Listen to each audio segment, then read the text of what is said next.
السلام عليكم ورحمة الله وبركاته. الحمد لله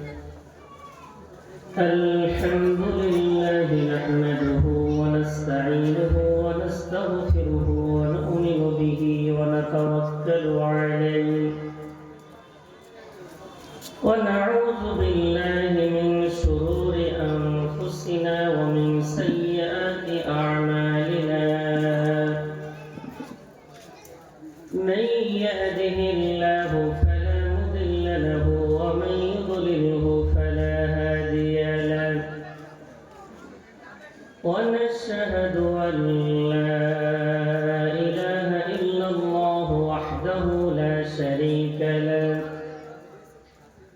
ونشهد أن سيدنا ونبينا وأسوتنا وقدوتنا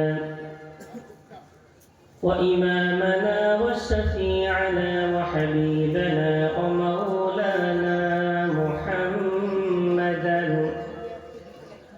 عبده ورسوله الذي أرسله بالحق بشيرا ونذيرا وداعيا إلى الله بإذنه وسراجا منيرا. صلى الله عليه وسلم تسليما كثيرا كثيرا. أما بعد، قال الله عز وجل في كتابه الكريم: أعوذ بالله من الشيطان الرجيم. بسم الله الرحمن الرحيم. يا أيها الذين آمنوا عليكم أنفسكم لا يضركم من ضل إذا اهتديتم إلى الله مرجعكم جميعا فينبئكم بما كنتم تعملون. وقال النبي صلى الله عليه وسلم في الحديث الشريف: أحب الأعمال إلى الله أدومها وإن قل. متفق عليه، أو كما قال عليه الصلاة والسلام. وقال تعالى في شأن حبيبه مخبرا وآمرا: إن الله وملائكته يصلون على النبي يا أيها الذين آمنوا صلوا عليه وسلموا تسليما. اللهم صل على مولانا محمد وعلى آل سيدنا مولانا محمد. खुदा की अज़मत क्या है मोहम्मद मुस्तफा जाने. खुदा की अज़मत क्या है मोहम्मद मुस्तफा जाने. मकाम मुस्तफा क्या है मोहम्मद का खुदा जाने. मकाम मुस्तफा क्या है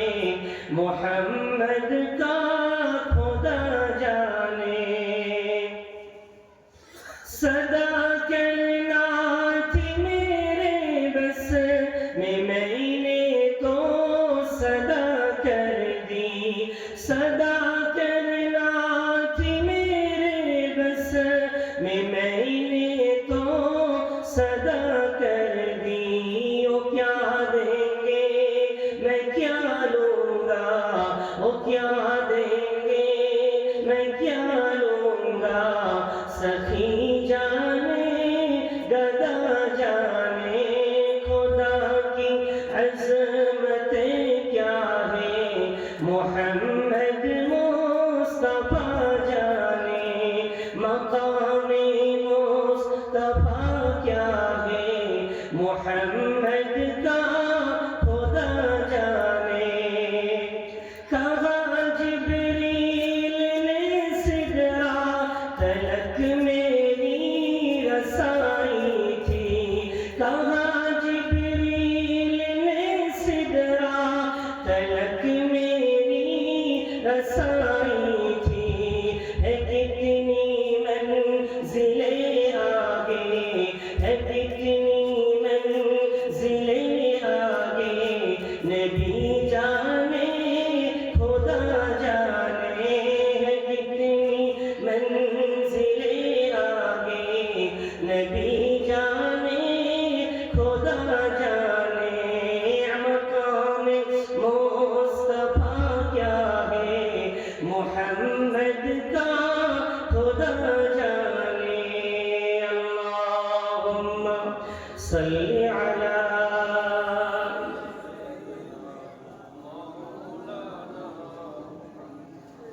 वअला आलि सय्यिदिना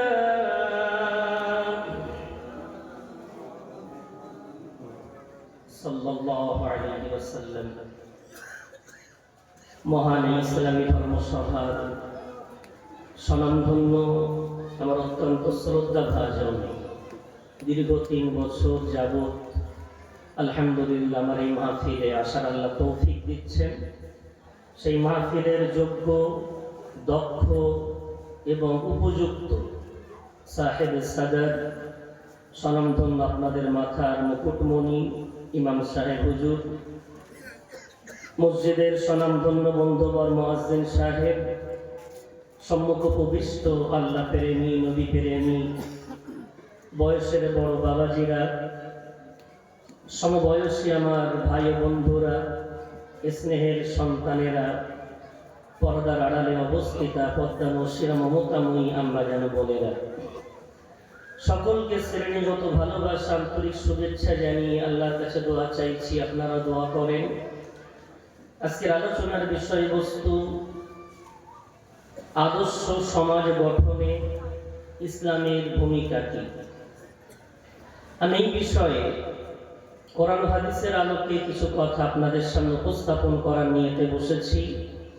ওমা তাওফীকি ইল্লা বিল্লাহ, আলাইহি তাওয়াক্কালতু ওয়া ইলাইহি উনীব।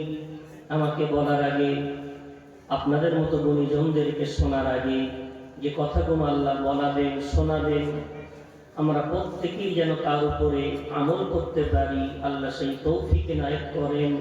একটু উচ্চ আওয়াজে বলি আল্লাহুম্মা আমিন। যেহেতু রাত গভীর হতে চলেছে, ভূমিকা লম্বা না করে যে বিষয়টা নিয়ে আমি আলোচনা করতে চাইছি, বর্তমান সমাজে আমরা দেখতে পাচ্ছি আমাদের মুসলমানদের অধঃপতন, মুসলমানদের দুর্দশা, মুসলমানদের হতাশা, মুসলমানদের করুণ অবস্থা। এই জন্য দায়ী কে? দায়ী কোনো সরকার, দায়ী কোনো নেতা, দায়ী কোনো মন্ত্রী, না দায়ী আমরা নিজেরাই? রব্বুল আলামিন তার মহান সমুদ্র কোরআন পারা নম্বর 7 পৃষ্ঠা নম্বর 4 সূরার নাম সূরাতুল আনআম। রব্বুল আলামিন আমাদের মতো একদল ঈমানদারকে মধুর জবানে ডাক দিয়ে বলেন, ইয়া আইয়ুহাল্লাযীনা আমানু আলাইকুম আনফুসাকুম। ও ঈমানদারেরা, আমি আল্লাহ তোমাদেরকে ডাক দিয়ে বলছি, তোমরা তোমাদের ঈমানের ফিকির করো, তোমরা তোমাদের ঈমানকে মজবুত বানাও, তোমরা তোমাদের ঈমান নিয়ে চিন্তা ভাবনা করো। যদি তোমরা ঈমানে মজবুত হতে পারো, লা ইয়াদুররুকুম মান দাল্লা ইযা হাতাদাইতুম, তোমরা হেদায়েতের উপরে থাকলে তোমাদের বাতিল তোমাদের কোনো ক্ষতি করতে পারবে না। জোরে জোরে বলা যাবে না। ইলাল্লাহি মারজিউকুম জামিআন ফায়ুনাব্বিউকুম বিমা কুনতুম তা'মালুন। এবং একদিন তোমাদের প্রত্যেককে সেই রবের কাছে ফিরে যেতে হবে, সেই স্রষ্টার কাছে ফিরে যেতে হবে। তিনি তোমাদের প্রতিটি কর্মের যথাযথ হিসাব নিকাশ করে তোমাদেরকে প্রতিদান সেই দিন তিনি প্রদান করে দেবেন। রব্বুল আলামিন এখানে আমাদের মতো একদল গুনাহগার হাজার পাপী হওয়ার পরেও আল্লাহ আমাদেরকে ইমানদার বলে ডাকলেন। এই ইমানদার হওয়াটা আল্লাহর বিরাট বড় একটা দেওয়া নিয়ামত, একটু জোরে জোরে বলা যাবে না। বিশ্বনবী রাসূল আকরাম সাল্লাল্লাহু আলাইহি ওয়াসাল্লাম একদিন সাহাবাদেরকে সামনে রেখে বলছেন, সাহাবারা বলো তো তোমাদের কাছে সবচেয়ে আশ্চর্যকর ঈমান কাদের বলে মনে হয়? তো সাহাবারা বলছেন, ইয়া রাসূলুল্লাহ, আমাদের কাছে সবচেয়ে পছন্দনীয় ঈমান ফারিস্তার ঈমান মনে হয়। রাসূল বললেন না, ফারিস্তার ঈমান আনবে, কেননা তারা তো স্রষ্টার কাছে আছে, রবের কাছে থেকে রবকে মানবে না হয় ওদের ঈমানটা আশ্চর্যজনক না, স্বাভাবিক। সাহাবারা বললেন, তবে আম্বিয়াদের ঈমান আমাদের কাছে সবচেয়ে শ্রেষ্ঠ মনে হয়। রাসূল বললেন না, আম্বিয়াদের ঈমান আনাটাও স্বাভাবিক, কেন তাদের কাছে স্বয়ং জিবরাইল ওহী নিয়ে আসেন। যেন বলবেন না, আম্বিয়াদের ঈমান আনাটাও স্বাভাবিক। সাহাবারা বললেন, ইয়া রাসূলুল্লাহ, ইয়া হাবিবাল্লাহ, তবে আমাদের ঈমান আপনার প্রতি ঈমানটা মনে হয় সবচেয়ে ভালো ঈমান। বিশ্বনবী বললেন, তাও না, তোমরা কেন ঈমান আনবে না? তোমরা তো আমার মতো আখিরি নবী সাইয়্যিদুল মুরসালিনের সুহবত পেয়েছো, সংস্পর্শ পেয়েছো, সঙ্গতা পেয়েছো। আমাকে পাওয়ার পরে আমার ঈমান আনাটা এটা বিরাট আশ্চর্যের বিষয় না? সাহাবারা বললেন, ইয়া রাসূলুল্লাহ, তবে কাদের ঈমান সবচেয়ে আশ্চর্যের, কাদের ঈমান সবচেয়ে বড় দামি? আমার রাসূল বললেন, ও আমার সাহাবারা, একটা জামানা আসবে সেই সময় আমি আর থাকবো না। সেই জামানায় ঈমান ইসলাম বলতে কোরআনুল কারীমের পাতায় ঈমানের কথা লেখা থাকবে, হাদিসের পাতায় আমার কথা লেখা থাকবে। ওই মানুষগুলো আমাকে পাবে না, তারপরেও তারা আমার উপরে, তারপরেও তারা আল্লাহর উপর ঈমান আনবে। ওই আখিরি জামানার উম্মতের ঈমানটা আল্লাহর কাছে সবচেয়ে বড় দামি ঈমান। সুবহানাল্লাহ। আমরা হলাম সেই জামানা, আমরা নবী পাইনি, আমরা আল্লাহ রাব্বুল আলামিনের পরিচয় কোরআনের পাতা থেকে পেয়েছি, সেই ঈমানদার। আল্লাহ আমাদেরকে তাই ডেকে বললেন, ও ঈমানদারেরা, আলাইকুম আনফুসাকুম, ঈমান নিয়ে ফিকির করো, অত দুশ্চিন্তায় পড়ার দরকার নেই, অত দুশ্চিন্তায় তোমাদের পড়ে টেনশন করার দরকার নাই। পারা নম্বর 5, পৃষ্ঠা নম্বর 6, সূরার নাম সূরাতুন নিসা। ওয়ালা তাহিনু ওয়ালা তাহজানু ওয়া আনতুমুল আ'লাউনা ইন কুনতুম মুমিনিন। তোমরা দুশ্চিন্তা করো না, ভেঙে পড়ো না, দুশ্চিন্তায় তোমরা নিজেদেরকে একেবারে হোপলেস করে ফেলো না। আমি আল্লাহ দায়িত্ব নিয়ে বলছি, তোমরা ঈমানের শীর্ষ চূড়ায় উঠে যাও, আমি আল্লাহ তোমাদের মর্যাদা আবার বৃদ্ধি করে দেব। একটু জোরে জোরে বলা যাবে না? তোমরা ভেঙে পড়ো না, দুশ্চিন্তায় পড়ো না। ওয়া আনতুমুল আ'লাউনা ইন কুনতুম মুমিনিন। পাক্কা ঈমানদার যদি হতে পারো, তোমাদের মানকে আমি আল্লাহ আবার উচ্চে তুলে দেখিয়ে দেব। এখন আমরা এই যে ঈমান, ঈমান বলে কাকে? দুনিয়াতে সব কিছু আমরা শিখি, একটা সাইকেল চালানো শিখতে হয়, ব্যবসা শিখতে হয়, কারোবার শিখতে হয়, অথচ আমরা ঈমান শিখি। আমরা মনে করি শুধু মুখ দিয়ে পড়লেই মনে হয় ঈমান হয়ে যায়, ঈমানদার বেড়ে যায়। বান্দা যদি মুখ দিয়ে পড়লেই ঈমানদার হয়ে যেত, বলি না মুনাফিক গুলোকে ঈমানদার বলা লাগবে, কারণ তারা মুখ দিয়ে আমার রাসূলকে রাসূল বলে তারা স্বীকার করত। পারা নম্বর 28, পৃষ্ঠা নম্বর 13, সূরার নাম সূরাতুল মুনাফিকুনের মধ্যে আল্লাহ বলেন, ইযা জাআকাল মুনাফিকুনা ক্বালু নাশহাদু ইন্নাকা লারাসূলুল্লাহ। ও নবী মুহাম্মদ তোমার কাছে মুনাফিকগুলো এসে বলে লা নাশহাদু, আমরা সাক্ষ্য দিয়ে বলছি ইন্নাকা লা রাসূলুল্লাহ, ও মুহাম্মদ তুমি আল্লাহর রাসূল। আমার আল্লাহ ওই কথা শুনে তার হাবিবকে বলে আল্লাহু ইয়ালামু ইন্নাকা লা রাসূলুহু আল্লাহু ইয়াশহাদু ইন্নাল মুনাফিকিনা লাকাযিবুন। আল্লাহ জানেন ও নবী মুহাম্মদ তুমি আল্লাহর রাসূল, তবে আল্লাহ সাক্ষ্য দিয়ে বলেন এই মুনাফিকগুলো কিন্তু সত্যবাদী না, এই মুনাফিকগুলো হলো মিথ্যুক। ওরা মুখ দিয়ে আপনাকে যতই বলুক না কেন আমরা সাক্ষ্য দিচ্ছি আপনি আল্লাহর রাসূল, কিন্তু মুখ দিয়ে বললেও ওদের অন্তর কোনোদিন আপনার প্রতি প্রসন্ন না, ওদের অন্তর আপনাকে মান্যতা দেয় না, ওরা অন্তর দিয়ে আপনাকে মানে না। ওই জন্য আমি আল্লাহ বললাম নবী মুহাম্মদ এই মুনাফিকগুলো হলো মিথ্যুক, এদের মুখের কথা যেন বিশ্বাস করবেন না। শুধু মুখ দিয়ে বললে ইমানদার হয়।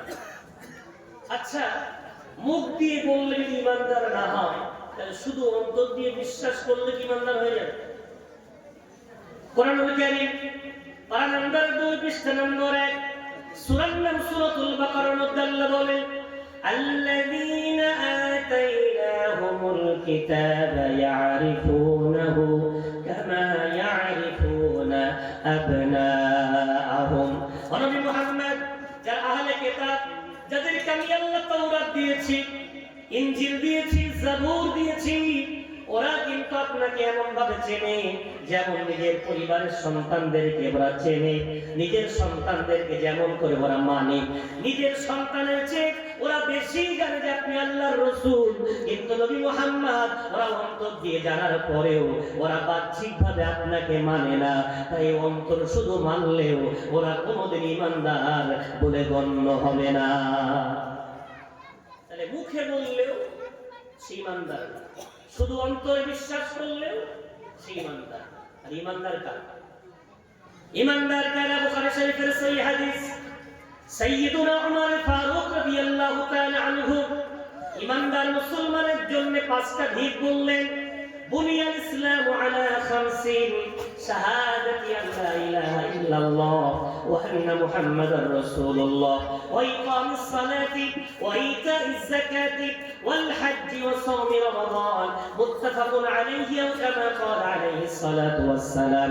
সাইয়্যিদুল উমর ফারুক বললেন ইসলামের হলো 5টা ভিত, তার মধ্যে নম্বর 1 আল্লাহকে আল্লাহর রাসূলকে মেনে নেওয়া, তারপরে নামাজ প্রতিষ্ঠিত করা, তারপরে রোজা আদায় করা, নাম্বার 3 হজ করা, নাম্বার 4 যাকাত প্রদান করা। এই 5টা বিষয় একসাথে যারা মানে এরাই হলো আসলে খাঁটি ঈমানদার। জোরে জোরে বলা যাবে না। এই হাদিসের ব্যাখ্যা ওনারা লিখেছেন, এই হাদিসের যে ব্যাখ্যাটা নম্বর 1 আল্লাহর রাসূলকে মানা, এটা হলো দুটো পাঠ। জবান দিয়ে বলা তাসদীকুম বিল কলব ওয়া ইকরারুম বিল লিসান, ইকরারটা জবান দিয়ে বলতে হবে লা ইলাহা ইল্লাল্লাহ মুহাম্মাদুর রাসূলুল্লাহ, এবং সঙ্গে অন্তর থেকে বিশ্বাস রাখতে হবে আল্লাহ ছাড়া কোনো মাবুদ নাই এবং মুহাম্মদ সাল্লাল্লাহু আলাইহি ওয়াসাল্লাম আল্লাহর রাসূল। জবান দিয়ে বললাম, অন্তর দিয়ে স্বীকার করলাম। ঈমানের প্রথম অংশ আমাদের মধ্যে এলো, বাকি 4টে অংশ আনতে গেলে আমাল বিল জাওয়ারিহ অঙ্গ প্রত্যঙ্গ দিয়ে ওটাকে বাস্তবায়ন করে দেখাতে হবে। একটু জোরে বলা যাবে না? তুমি যে ঈমানদার তার সর্বশ্রেষ্ঠ প্রমাণ, তুমি খোদার ঘরের দিকে দৌড়াও, রাস্তায় কোনো পথিক তোমাকে জিজ্ঞাসা করে ভাই যাও কোথায়? বলে আল্লাহর ঘরে যাচ্ছি। কোথায় তোমাদের আল্লাহর ঘর? বলে ওই তো নারায়ণপুর আমাদের জামে মসজিদ। ওটা আল্লাহর ঘর, তুমি কি কোনোদিন কি ওখানে আল্লাহকে দেখেছো? বলে না ভাই আল্লাহকে দেখিনি। তারপরে তুমি কেন বলো আল্লাহর ঘর? বলে আমার আল্লাহ কোরআনে বলেছেন পারা নাম্বার 29 পৃষ্ঠা নাম্বার 14 সূরার নাম সূরা জিনের মধ্যে আল্লাহ বলেছেন ওয়া আন্নাল মাসাজিদা লিল্লাহি ফালা তাদউ মা'আল্লাহি আহাদা। পৃথিবীতে যত মসজিদ আছে হোক না বাইতুল্লাহ, হোক না মসজিদে নববী, হোক না বাইতুল মুকাদ্দাস, হোক না বাবরি মসজিদ, হোক না পৃথিবীর দিল্লির জামে মসজিদ, হোক না পৃথিবীর যে কোনো দেশের মসজিদ, গোটা মসজিদগুলো ওগুলো সব আল্লাহর ঘর। আমার আল্লাহ তার ঘর বলে তার কোরআনে ব্যক্ত করেছে, এটা জোরে জোরে বলা যাবে না। সুতরাং আমি ইমানদার, সে আল্লাহর ঘরের দিকে যাচ্ছে। কেন যাও ভাই? আমি নামাজ আদায় করার জন্য যাই। কেন যাও? আমি যে আল্লাহকে মানি, তার রাসূলকে মানি, ওই আল্লাহর হুকুম, ওই রাসূলের বিধান। মুমিন কোনদিন নামাজ তরক করতে পারে না, ইমানদার কোনদিন নামাজ তরক করতে পারে না। রব্বুল আলামিন ইমানদারদের কাছে দাবি করেছে, ইন্নাস সালাতা আলাল মুমিনিনা কিতাবাম মাওকুতা।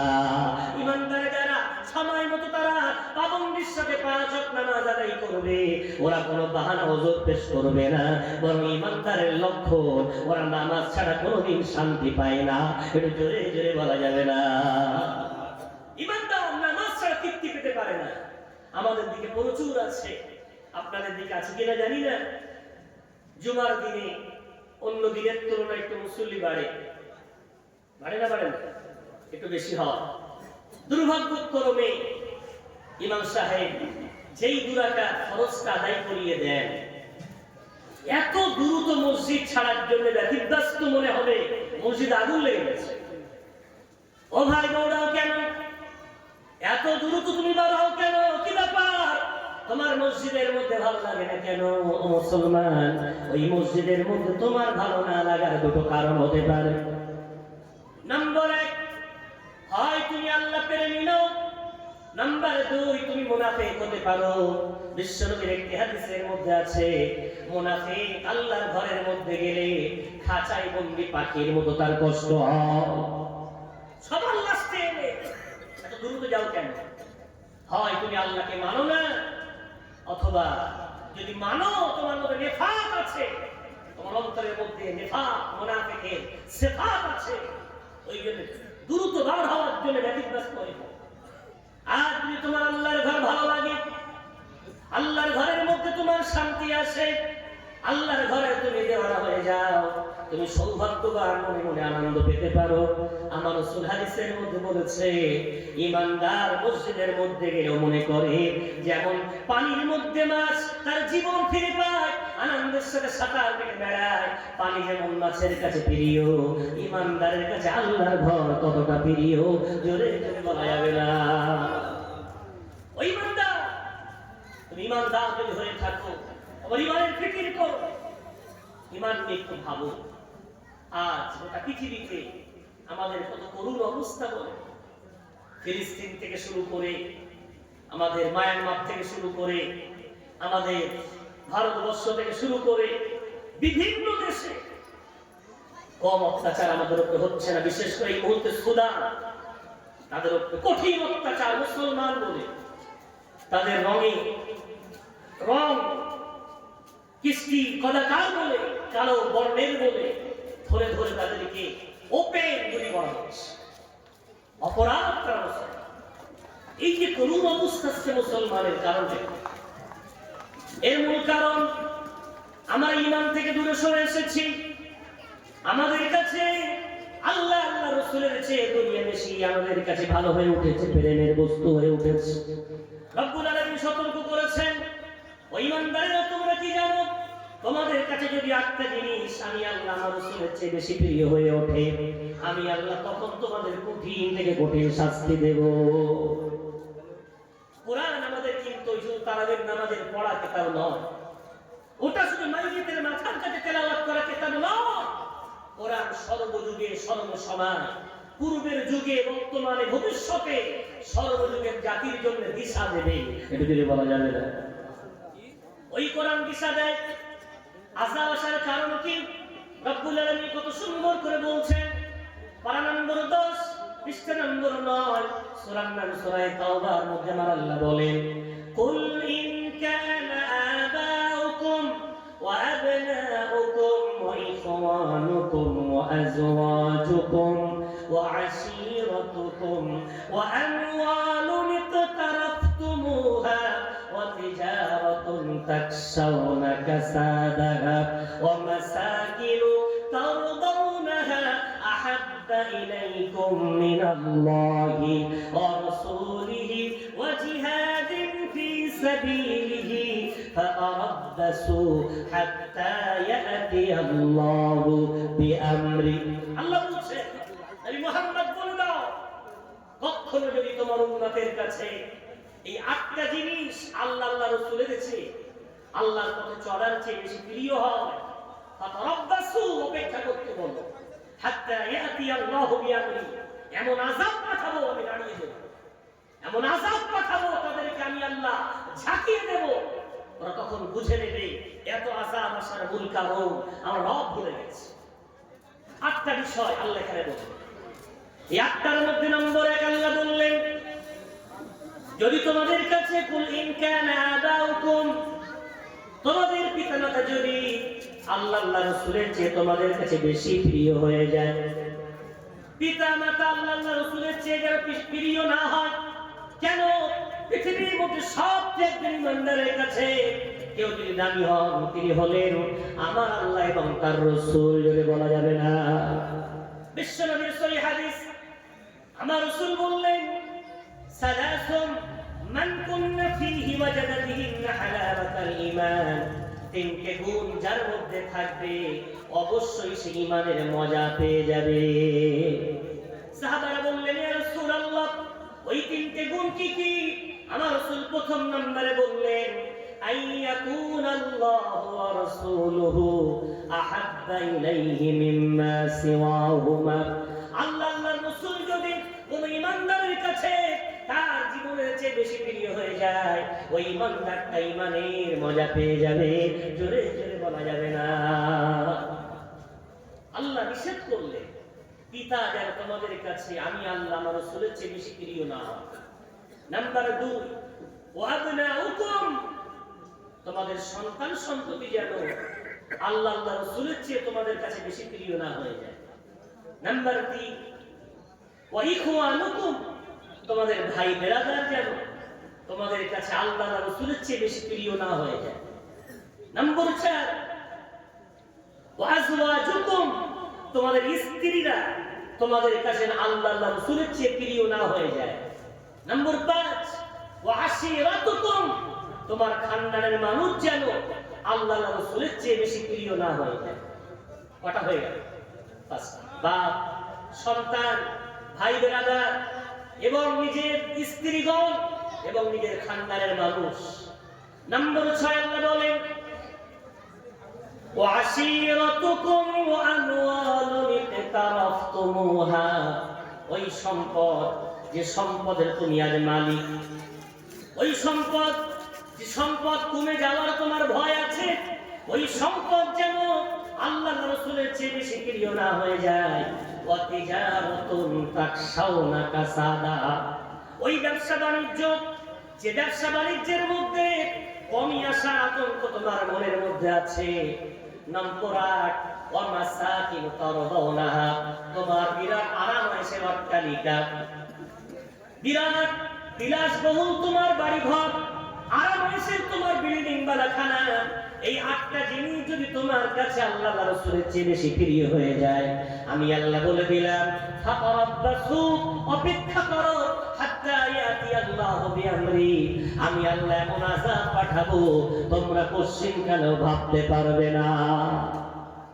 আজ বলে মসজিদ বানিয়েছে আলহামদুলিল্লাহ আপনাদের মসজিদ আমার দেখার সৌভাগ্য এই 3 বছর হয়েছে আলহামদুলিল্লাহ মনের মতো সাজানো মসজিদ কোথায় কোন পাথরটা দিলে মানাবে মেম্বারে কোন লাইটটা দিলে মানাবে ঘরটা কেমন করে সাজালে মানাবে এই মসজিদটাই সুন্দর বানানোর পিছনে আপনাদের প্রত্যেকের অবদান আছে না না আলহামদুলিল্লাহ আছে বলেন না আলহামদুলিল্লাহ আছে কেউ 10 টাকা দিয়েছেন কেউ 20 টাকা দিয়েছেন কেউ 5000 কেউ 5 লাখ কেউ 2 লাখ কেউ 3 লাখ দিয়েছেন সবার দেওয়ার কারণে আজকে মসজিদ সুন্দর এখন বলেন মসজিদ কি শুধু সুন্দর বানানোর জায়গা না মসজিদ সিজদা দেওয়ার জায়গা মসজিদ যদি সুন্দর বানান আমার প্রতিবেশী ভাইরা ওদের যখন পার্বণের সময় আসে, ওদের পার্বণের প্যান্ডেল গুলো কিন্তু কয়েক লক্ষ টাকার বাজেট,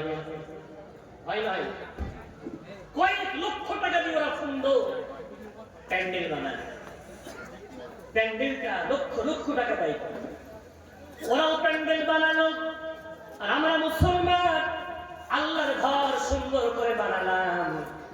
তাদের মাঝে আমাদের মাঝে পার্থক্য, ওদের 2 দিন 3 দিন, 1 সপ্তাহ 10 দিন ওদের পার্বণ, কিন্তু মুসলমান কোনদিন এরা পালন করে না। এদের ধর্মটাই হলো মানা। ওই 1 দিন 2 দিন 5 দিন পালন করে কিছু হয় না। যেদিন জন্ম নিয়েছে আর যতদিন না মৃত্যু ওদের না আসছে ততদিন পর্যন্ত ইসলামটাকে মানান না মুসলমান। হাত্তা ইয়াতিয়াহুমুল মাউত, যতক্ষণ না ওদের কাছে মৃত্যু না আসে, হাত্তা ইয়াতিয়াকাল ইয়াকিন, যতক্ষণ মৃত্যু না আসে ততক্ষণ আল্লাহকে যারা মানতে পারে এরাই হলো আসলে ঈমানদার। একটু জোরে জোরে বলা যাবে না? আজকে মসজিদ সুন্দর, এসি আছে, পাথর লাগানো, সুন্দর ডিজাইন করা দেওয়াল আছে, কিন্তু মসজিদগুলো আজকে ফরিয়া।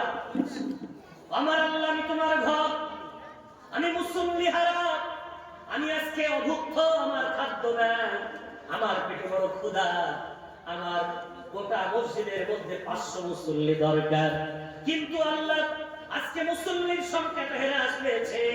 আমি সারাদিন ধরে তোমার ঘর, কোনদিন জোহরের নামাজে 30 জন মুসল্লি পাই, কোনদিন আসরের নামাজে 50 জন মুসল্লি পাই, কোনদিন মাগরিবের সাথে 100 মুসল্লি পাই, কিন্তু এখনো 400 মুসল্লি আল্লাহ তোমার ঘরে আসে না। আমি মসজিদ বড় ব্যথিত, আমি মসজিদ বড় মর্মাহত, আমি তোমার ঘর বড় কষ্টের মধ্যে আছি। মসজিদ আমাদের জন্য বদদুয়া করছে। বিশ্বাস করেন, বাবরি মসজিদ এমনি এমনি হাতছাড়া হয়ে যায়। মালদা আদিরা জামে মসজিদ বহুদিন ইচ্ছা ছিল একটু দেখতে যাব। আল্লাহর মেহেরবানিতে গত কয়েক সপ্তাহ আগে মাহফিল ছিল, গেলাম, আদিরা জামে মসজিদ দেখতে গেলাম। পাথর ছাড়িয়ে ইচ্ছাকৃতভাবে মূর্তির ছবি বসা, বোঝা যাচ্ছে। অথচ মসজিদের মধ্যে পূর্বের জামানার খোদাই করা কোরআনের আয়াত লেখা আছে। এর বলবেন না? উচ্চ মেম্বার, সুন্দর মেহরাব, দেওয়ালগুলো অনেক চওড়া চওড়া, দেখলাম চোখ দিয়ে পানি চলে এলো। আল্লাহ তোমার ঘর, একদিন এই মসজিদ থেকে হাইয়া আলাস সালার আওয়াজ বেরিয়েছে, একদিন এই খোদা তোমার ঘর থেকে আসসালাতু খায়রুম মিনান নাওমের ডাক শুনে শত শত মুসল্লি তোমার এই ঘরে আজকে সিজদা দিয়েছে। কিন্তু রব্বুল আলামিন সময়ের কারণে, যুগের পরিবর্তনে আজকে সেখানে নামাজ বন্ধ, দেওয়ালগুলো ঝরে যায়, পড়ে যায়, সেখানে নামাজ পড়া এখন বন্ধ হয়ে যায়। কারণটা কি? কারণটা মসজিদ বানানো হয়েছিল সুন্দর, কিন্তু মসজিদ ভরবে কারা? আগামী প্রজন্ম কারা আসবে এই ঘরে, তাদের নিয়ে প্ল্যান করা হয়। বাপ যদি 3 তলা বাড়ি বানায় আর তার গোটা সন্তান দুনিয়া থেকে এক এক করে বিদায় নেয়, তো এই বাড়িতে একটা দিন কেউ থাকা হয়। কোটিপতিদের বাড়ি আমরা টাউনের সাইডে দেখি ভূত বাড়ি বলে, বাংলাগুলো ভূত বাড়ি হয়ে গেছে। কেন? তার খানদানের কেউ নাই যে বসবাস করবে, কয়েক বছর ধরে পড়ে আছে, 20 বছর 30 বছর, সেটা ভূত বাড়িতে পরিণত হয়েছে। অথচ এই বাড়িগুলোই যে মাথা উঁচু করে এলাকার মানুষকে বলতো এলাকা সেটের ঘর, জমিদারের ঘর, অমুক বড় লোকের ঘর, কিন্তু উত্তরসূরি না থাকার কারণে সেই ঘরগুলো আজকে বিরাট। ভাই আমার একটু বুকে হাত দিয়ে বলেন, খোদার ঘরগুলোকে সুন্দর করে আমরা পাথর লাগানোর পরেও, ছাদ ঢালাই করার পরেও, ফল সিলিং করার পরেও একদিন বলতে পারেন বয়স আপনাদের কারো 50, কারো 60, কারো 65, আরো বেশি হতে পারে। একদিন কি মনে পড়ে ওই মসজিদের কমিটি অথবা মসজিদের ইমাম সাহেবকে তারা কোনোদিন বলেছেন, হুজুর শুধু চাঁদা নয়, একটু মসজিদে দাঁড়িয়ে একটু মুসল্লি কালেকশন করেন? কোনোদিন হয়েছে? মসজিদের অভাব, হুজুর একটু বলে দেন, আমাদের ক্যাশে ঘাটতি আছে, মুসল্লিরা চাঁদা দিল, ঘাটতি উঠে গেল, অমুক কাজ হবে, উজুখানা হবে, দ্বিতীয় তলার ছাদ ঢালাই হবে, একটু বলে দেন, সবাই যেন একটু দেয়। সবাই দিয়েছে, দোকানা হয়ে গেছে। মসজিদের পাথর দিয়েছেন, মসজিদের জন্য রড দিয়েছেন, মসজিদের জন্য সিমেন্ট দিয়েছে, মসজিদে লক্ষ লক্ষ টাকা দিয়েছে, কিন্তু কোনদিন ইমাম সাহেবকে বলা হয় না হুজুর মসজিদের মুসল্লি নাই, একটু মসজিদের মুসল্লি কালেকশন করে। কেন বলা হয় না? কারণটা একদম স্পষ্ট। মসজিদ বানানোই কামিয়াবি নয়, মসজিদ বানানোর আগে স্বপ্ন দেখা লাগে ওই মসজিদ যেন মদিনার কামলিওয়ালা বিশ্বনবীর মসজিদের একটা শাখা হয়। বলবেন না? মসজিদ যেন নারায়ণপুরের না হয়, মসজিদ যেন রাজারহাটের না হয়, মসজিদ যেখানে থাকবে থাকবে, কিন্তু এটা শাখা হবে মসজিদে নববী বিশ্বনবীর হাতে গড়া মসজিদের মতো। বিশ্বনবীর মসজিদ, দেওয়ালটা তার পাথরের, কলমগুলো সব খেজুরের খুঁটি, ছাদটা খেজুর পাতার ছাউনি, কিন্তু মসজিদ এত দামি মসজিদ। আযান দেন বেলালে হাবশী রাদিয়াল্লাহু তাআলা আনহু, বলবেন না? মসজিদের ইমাম স্বয়ং বিশ্বনবী হাবিবুল্লাহ জনাবে মুহাম্মদুর রাসূলুল্লাহ সাল্লাল্লাহু আলাইহি ওয়াসাল্লাম। মসজিদের মুসল্লি গোটা মদিনার গোটা নারী পুরুষ, ছোট্ট বাচ্চারা, নওজোয়ান যুবকেরা, বয়স্ক বাবাজিরা, হিজড়ারা, নারীরা, এমনকি মুনাফিকগুলো মসজিদে হাজির।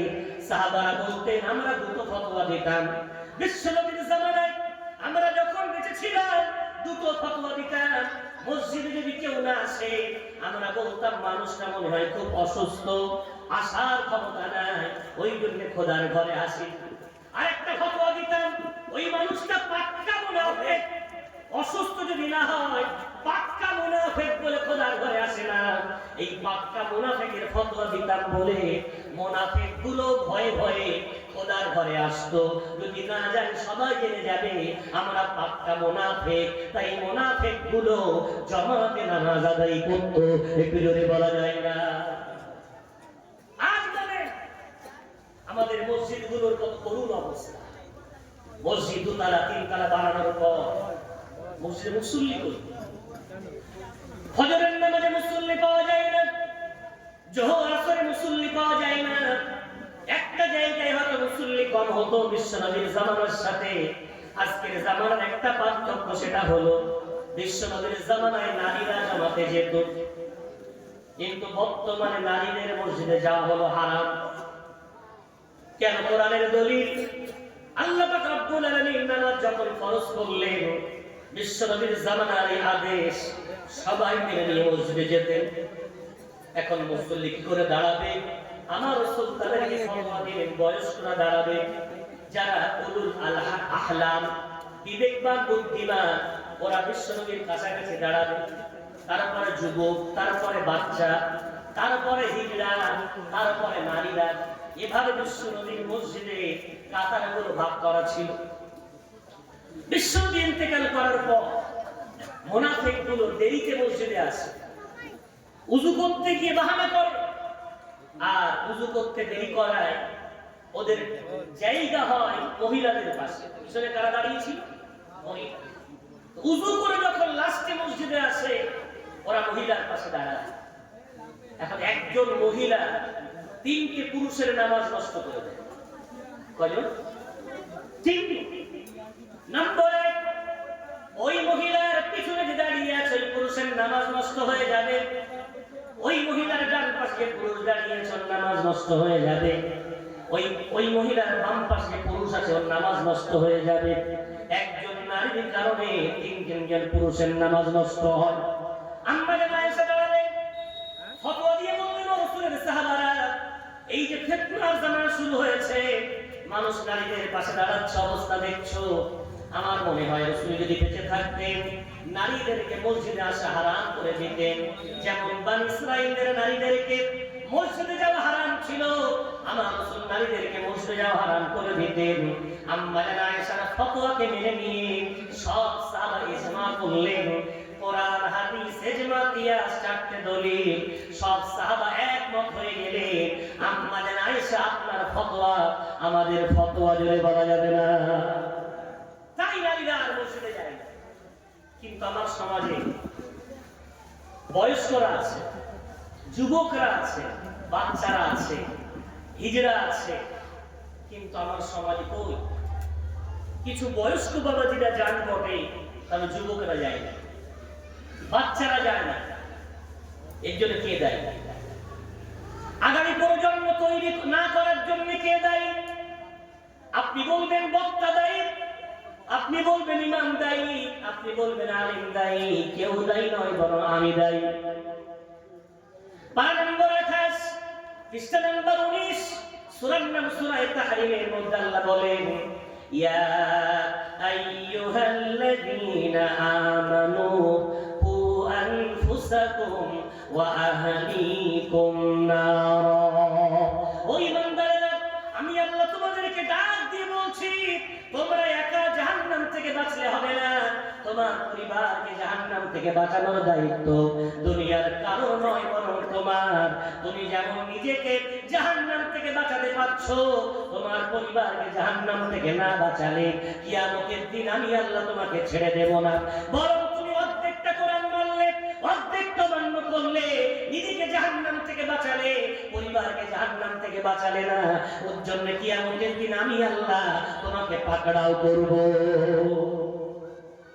আজ আমার সমাজে একদল নামাজি আছে, আলহামদুলিল্লাহ, সেজদা দিয়ে কপাল কালো হয়ে গেছে। আলহামদুলিল্লাহ, মাথায় আগে কোন হাজি রুমাল থাকতো, এখন হাজি রুমাল দেয়। ওমরা আদায় করে এসেছে, গায়ের পাঞ্জাবিটাও বড় হয়েছে, হাতে তসবিহ নিয়ে ঘুরে বেড়ায়। দেখা হলো, বাবাজি নামাজ কালাম সব ঠিকঠাক হচ্ছে? আলহামদুলিল্লাহ, ভালো আছেন? জি বাপ, আলহামদুলিল্লাহ ভালো আছি, সব ঠিকঠাক হচ্ছে। একটু আপনার ইবাদতের শিডিউল একটু বলেন। বাবার বলো না, রাতে আর ঘুমাতে পারি না, বাইতুল্লাহ থেকে ঘুরে এসে অভ্যাস বানিয়ে ফেলেছি, আমি আর তোমার চাচিমা দুজনাই রাত 2টোর দিকে উঠি, উঠে তাহাজ্জুদের নামাজ পড়ি, কোরআন তেলাওয়াত করি, কিছু আমল আছে সেগুলো করি, মসজিদের মুয়াজ্জিন আজান দিলে মসজিদে এসে সুন্নাত পড়ে জামাতে নামাজ আদায় করে ইশরাকের নামাজ পড়ে বাড়ি যায়। গিয়ে দেখি তোমার চাচিমা তখন ইশরাকের নামাজ পড়ে পাটিতে বসে কোরআন তেলাওয়াত করছে। মাশাআল্লাহ, আমার বাবাজি বড় দিনদার, চাচিমাও বড় দিনদার, মাশাআল্লাহ, খুব ভালো। তো চাচাজি, আপনার ছেলে মেয়েদের অবস্থা? কয় ছেলে কয় মেয়ে? তো বলছে, বাপ 2 ছেলে 1 মেয়ে। ওরাও সব মাশাআল্লাহ নামাজি না? বলছে, না বাপ, ওরা তো ছোট মানুষ, এখনো নামাজ পড়ি, ছোট মানুষ। আচ্ছা, কত বয়স? যে বড় ছেলেটার এই 28 প্লাস, ছোট ছেলেটার এই 22, আর মেয়েটার 18 বছর। ছোট মানুষ, তোরা এখন নামাজ পড়ে। কথা বলছে না? বড় ছেলেটার 28, ছোটটার 22, মেয়েটার 18, ছোট মানুষ, তাই আর নামাজ পড়ে। বড় আনন্দের সাথে, গর্বের সাথে হজের ঘটনা বললেন, নামাজের ঘটনা বললেন, ইবাদতের ঘটনা বললেন, বাবাজি আমার। অথচ আপনার বিশ্বনবীর হাদিসটা কি মনে পড়ে না? আমার রাসূল মধুর জবানে বললেন, ও আমার উম্মত, তোমরা কি জানো, নিজে যদি বাঁচো আর পরিবারকে বাঁচানোর ফিকির না করো, তোমার উদাহরণ হলো ওই পানির জাহাজের মতো। দুতলা পানির জাহাজ নদীর পাড়ে বাঁধা আছে, একদল মানুষ ওই জাহাজে সাওয়ার হয়ে গেছে, ওরা নদী পথে একটু ভ্রমণ করবে। এখন জাহাজের উপরে তালায় থাকলে গোটা সমুদ্রের সুন্দর দৃশ্য ভালো করে দেখা যায়। সব উঠেছে দ্বিতীয় তালায়,